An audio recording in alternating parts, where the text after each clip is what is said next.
吹我啦！我唔信呢嚿嘢咁易冧。搞錯啊！我就唔信呢嚿嘢咁易冧。哇！真係咁易冧嘅咩？哇！你手仲震過摩打喎。次次都係我輸，係咪真係咁易冧啊？當然不是啦，有一樣東西是永遠不會倒的。咁係咩啊？我哋嘅香港咯。你又知香港永遠都唔冧嘅咩？吓？你唔知㗎？就憑香港國安法咯。國安法咩嚟㗎？我真係未聽過喎。國安法都不知道，你讀書幹什麼吃的？你解釋給他聽啦。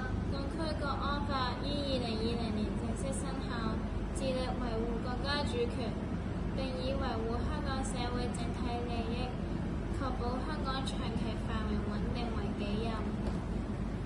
冇錯啦，國安法實施以嚟，市民嘅權利同埋自由都得到保障。